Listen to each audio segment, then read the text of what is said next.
Assalamualaikum warahmatullahi wabarakatuh. Alhamdulillah, alhamdulillahilladzi hadana lihada wa ma kunna linahtadiya an hadanallah. Asyhadu an la ilaha illallah wahdahu la syarikalah wa asyhadu anna Muhammadan abduhu wa rasuluh. Allahumma shalli wa sallim wa barik ala Muhammadin wa ala alihi wa ashabihi ajma'in, amma ba'd. Alhamdulillahirabbil alamin. Pada kesempatan pagi hari ini kita masih diberikan oleh Allah Subhanahu wa taala atas dasar nikmat kesempatan, kesehatan, dan nikmat-nikmat yang lainnya yang tidak bisa saya sebutkan satu persatu. Maka dari itu nikmat yang diberikan oleh Allah Subhanahu wa taala kepada kita, mari kita gunakan dengan sebaik-baiknya. Di antaranya kewajiban seorang siswa adalah thalabul ilmu faridatun alal muslimina wal muslimat wal mu'minina wal mu'minat. Mudah-mudahan mulai apa yang saya sampaikan hingga akhir nanti mendapatkan sebuah petunjuk, hidayah, dan ridho dari Allah Subhanahu wa taala. Allahumma amin. Anak-anakku sekalian, khususnya kelas 8 yang saya cintai, sebelum saya memberikan materi lebih lanjut tentang sejarah kebudayaan Islam, terlebih dahulu saya akan memperkenalkan diri bahwa nama saya adalah Pak Aziz Trihartanto. Anda barang tentunya sudah tahu siapakah saya. Ya, mungkin Anda sudah bertatap muka tetapi belum tahu namanya. Maka dari itu saya yakin untuk hal-hal yang berhubungan dengan perkenalan nanti bisa ditindaklanjuti ketika nanti setelah COVID. Anak-anakku sekalian, sebelum saya memberikan materi, ada beberapa hal yang harus disepakati oleh siswa. Yang pertama, bahwa siswa wajib untuk mendengarkan video ataupun materi-materi video yang saya sampaikan. Wajib hukumnya, karena apa? Karena kalau Anda tidak dalam artian mengikuti apa yang saya sampaikan, maka Anda tidak tahu tentang materi-materi yang saya sampaikan. Tidak ada alasan bahwa COVID-19 yang berhubungan dengan COVID, Anda dalam artian tidak dalam artian aktif mengikuti video yang saya sampaikan atau daring yang saya sampaikan, sehingga banyak alasan. Itu menurut saya bukan tepat waktu ya. Jadi kewajiban sebagai seorang siswa juga harus mengikuti dari Bapak Ibu guru yang telah disampaikan. Oke. Lebih lanjutnya saya akan buka materi yang pertama. Bab yang pertama adalah jejak peradaban dinasti Abbasiyah. Sebelum saya menyampaikan materi jejak peradaban dinasti Abbasiyah, maka barang tentunya Anda harus mengenang tentang apa yang dimaksud dengan dinasti Umayyah. Kelas 8 harus tahu ya materi mulai dari kelas 7 sampai kelas 8. Kalau tidak tahu materinya, maka pada waktu Anda nanti kelas 9 juga tidak bisa mengikuti ya, dan memahami sejarah kebudayaan Islam.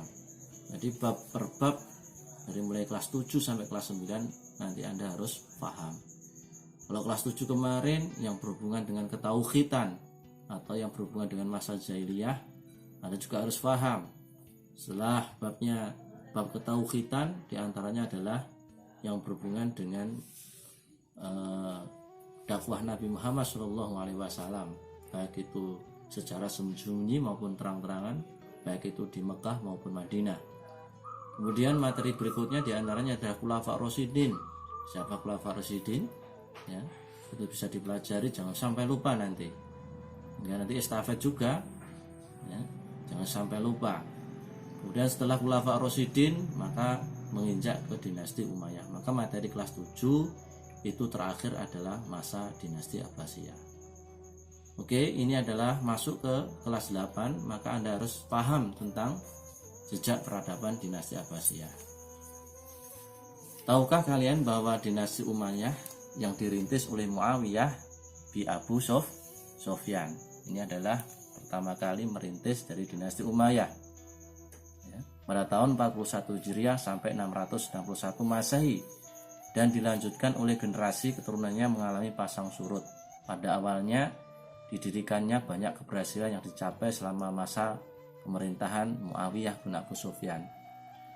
Kemudian hal-hal yang menonjol dari Muawiyah bin Abu Sufyan yang pertama adalah penguatan administrasi, pemerintahan, dan perluasan wilayah. Kemudian dilanjutkan oleh masa-masa kejayaan yang dicapai, diantaranya adalah pemerintahan dari Abdul Malik, Al-Walid pertama, Umar II, dan Hisham.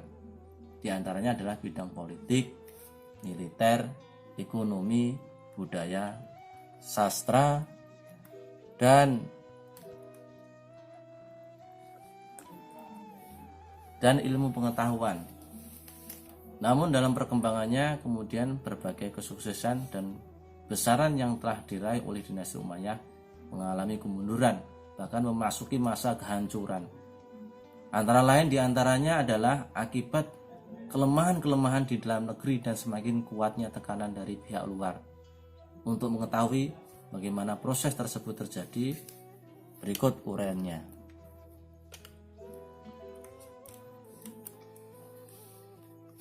Yang pertama adalah keruntuhan dinasti Umayyah.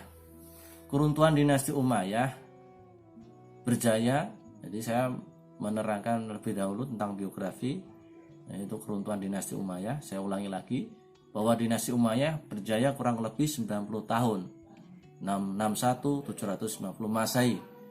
Namun pada akhirnya mengalami masa-masa kemunduran, ditandai dengan melemahnya sistem politik dan pemerintahan, di samping munculnya berbagai tekanan dari luar berupa pemberontakan. Bahkan kekhalifahan Bani Umayyah sangat lemah dan tidak bisa mengendalikan pemerintahan dan keamanan, terutama setelah pemerintahan Hisham bin Abdul Malik. Di kalangan keluarga khalifah sering terjadi pertikaian, misalnya yang dilatar belakangi oleh perebutan kekuasaan untuk menduduki jabatan khalifah. Kemudian Khalifah Hisham diteruskan oleh Walid II, Yazid III, Ibrahim dan Marwan bin Muhammad. Namun keempat mampu hanya memerintah sekitar 7 tahun saja. Al-Walid memerintah selama 1 tahun 3 bulan, kemudian digantikan oleh Yazid III yang hanya bertahan selama 16 bulan saja. Selanjutnya digantikan oleh Ibrahim bin Al-Walid bin Abdul Malik, tetapi bertahta tidak lebih dari 3 bulan dan digantikan oleh Marwan. Selama masa kepemimpinannya, Marwan disibukkan mengatasi berbagai pemberontakan sampai akhirnya ia tewas di medan perang. Kemudian di antara beberapa peristiwa dikarenakan yang mendorong kemunduran Bani Umayyah, terdapat 8 hal yang begitu signifikan. Di antaranya yang pertama adalah figur pewaris kekhalifahan yang sangat lemah. Yang kedua, tidak ada ketentuan tata cara pengangkatan khalifah.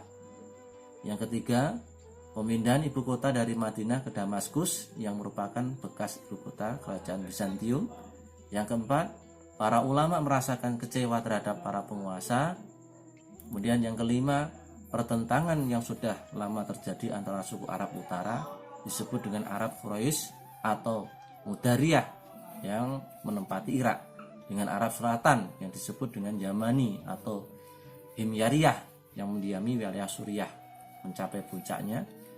Yang keenam, tidak puasan sejumlah pemeluk Islam non-Arab, yakni pendatang baru dari bangsa-bangsa yang dikalahkan disebut dengan kalangan Mawali. Kemudian berikutnya, latar belakang terbentuknya Daulah Umayyah tidak bisa dipisahkan dari konflik politik yang terjadi pada masa Khulafaur Rasyidin terakhir, yaitu Khalifah Ali bin Abi Thalib. Dan yang terakhir 8 adalah penyebab langsung tergulingnya Daulah Umayyah adalah munculnya kekuatan baru yang dipelopori oleh keturunan Abbas bin Abdul Malik. Maka dari itu, ciri-ciri dari keruntuhan dinasti Umayyah ini supaya dihafalkan. Karena apa? Kalau tidak dihafalkan, Anda nanti tidak tahu. Dan ini biasanya nanti Pak Aziz sering mengeluarkan pada waktu soal-soal ulangan semester. Kemudian materi berikutnya adalah proses berdirinya dinasti Abbasiyah. Proses berdirinya dinasti Abbasiyah tidak terlepas dari dinasti Umayyah.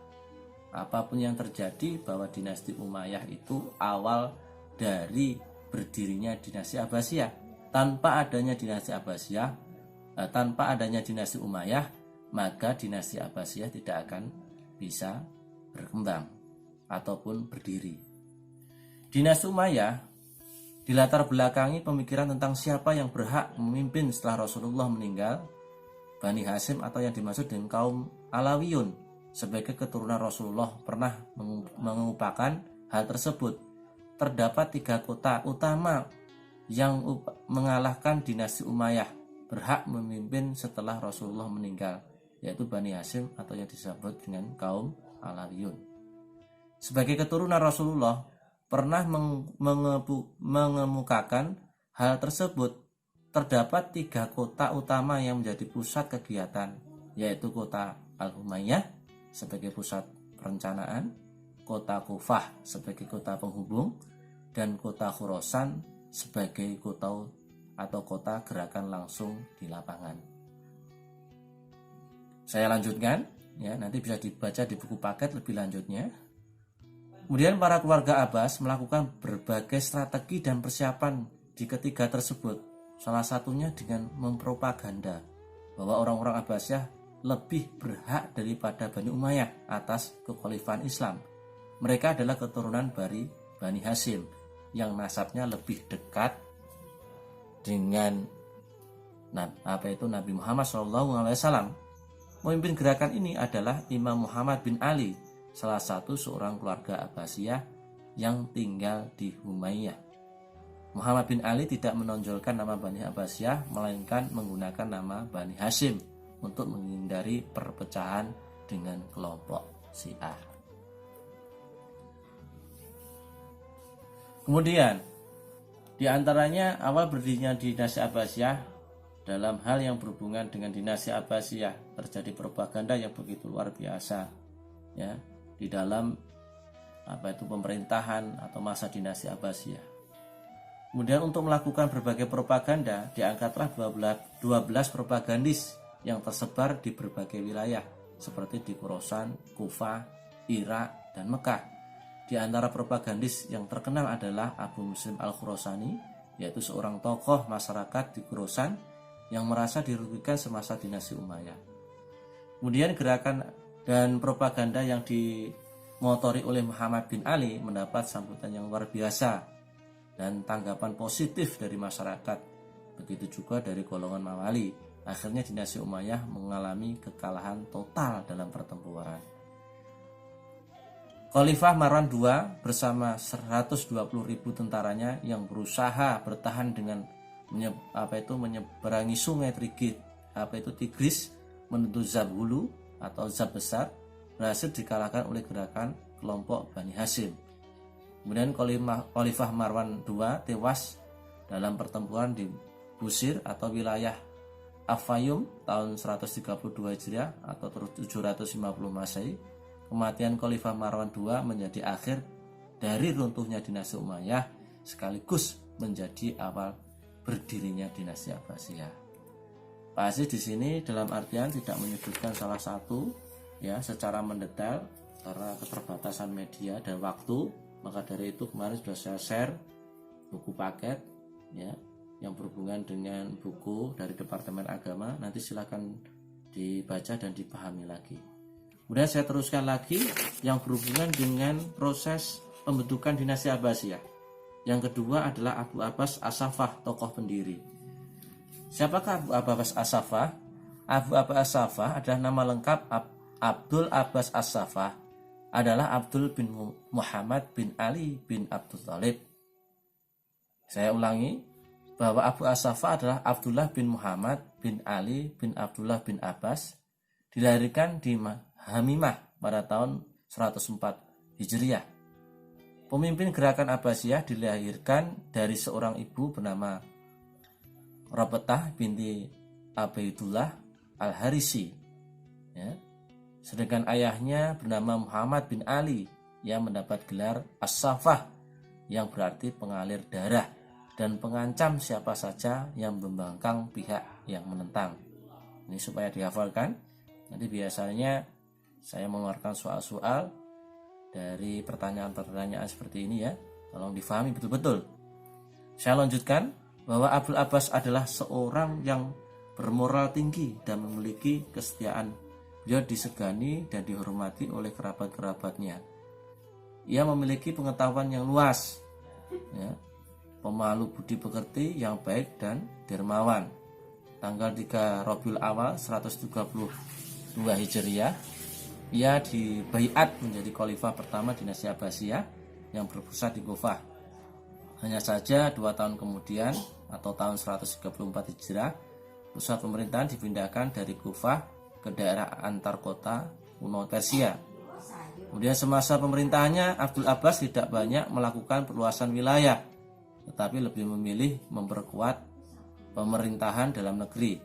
Abdul Abbas menjadi khalifah selama 4 tahun 9 bulan.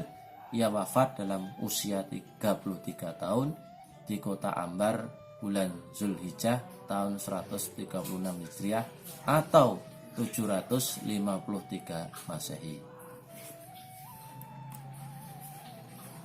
Saya lanjutkan lagi. Kemudian sub yang ketiga adalah silsilah khalifah dinasti Abbasiyah. Dinasti Abbasiyah dipimpin oleh 37 saya ulangi lagi.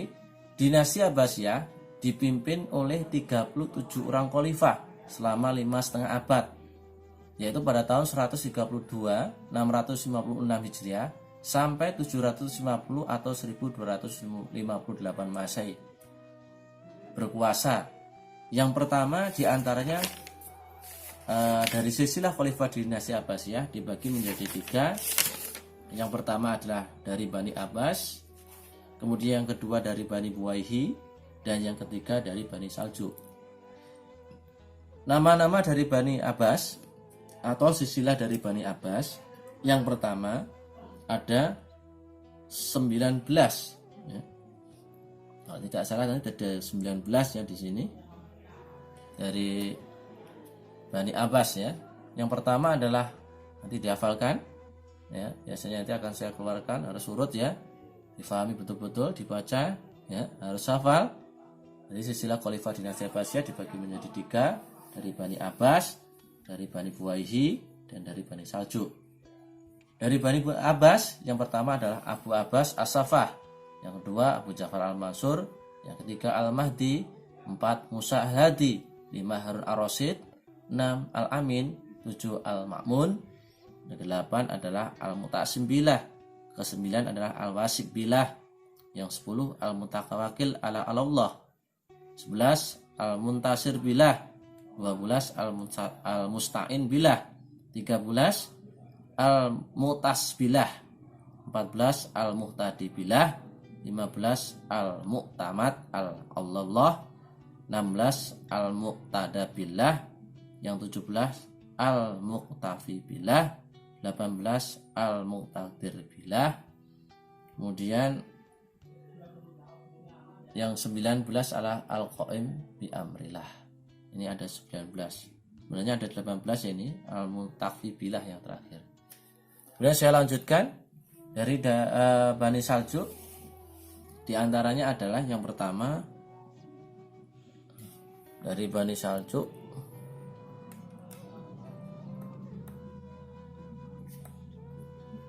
bentar ya.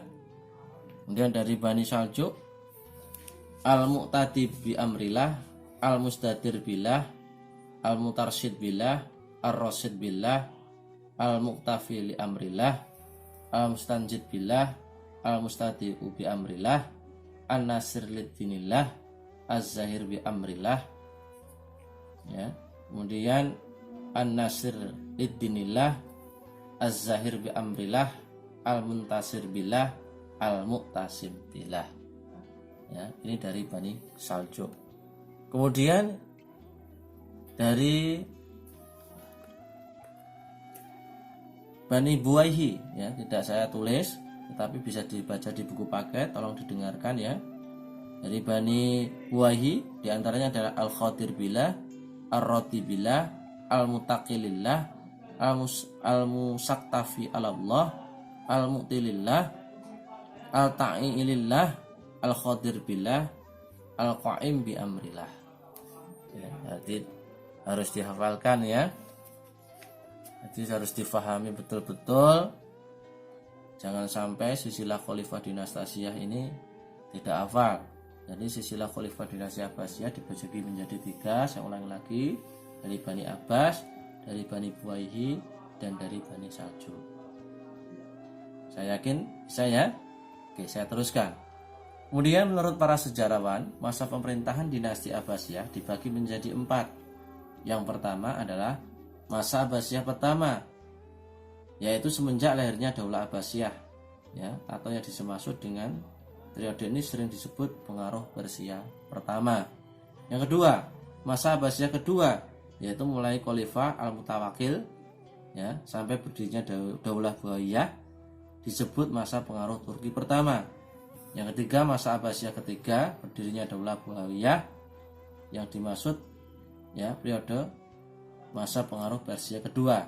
Dan yang terakhir adalah masa Abbasiyah keempat, yaitu masuknya orang-orang Saljuk ke Baghdad, ya, sampai jatuhnya kota Baghdad ke tangan bangsa Mongol di bawah pimpinan Hulagu Khan, ya. Periode ini disebut juga dengan masa pengaruh Turki kedua.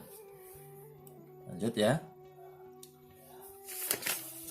Kemudian di sini adalah Khalifah Abbasiyah yang berpusat di Mesir. Ya, ini ada 18. Jadi nanti kalau saya sebutkan, jadi sebutkan Khalifah Abbasiyah yang berpusat di Mesir, Anda juga harus tahu. Jadi bisa membandingkan, ya. Di antaranya adalah Khalifah dinasti Abbasiyah dari Bani Abbas, Buwaihi, Saljuk. Kemudian di sini ada 18 Khalifah Abbasiyah yang berpusat di Mesir.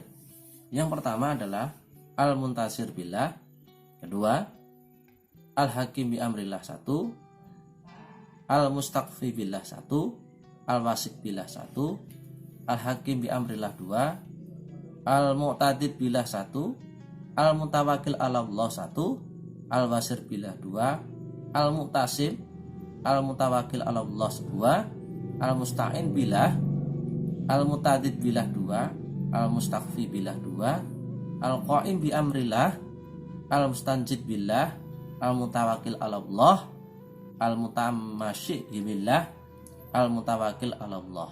Jadi ada 18, ya. Sulit ya untuk dihafalkan, makanya harus difahami dan dibaca. Kalau tidak difahami betul-betul, Anda tidak akan bisa. Nah, ini diantaranya adalah khalifah besar dari dinasti Abbasiyah yang berpusat di Mesir. Gimana? Bisa dimengerti ya? Insya Allah bisa. Nanti kalau dipelajari bisa, ya, insya Allahnya bisa. Memang syaratnya sejarah itu harus dibaca, dipahami, dibaca, dipahami terus menerus.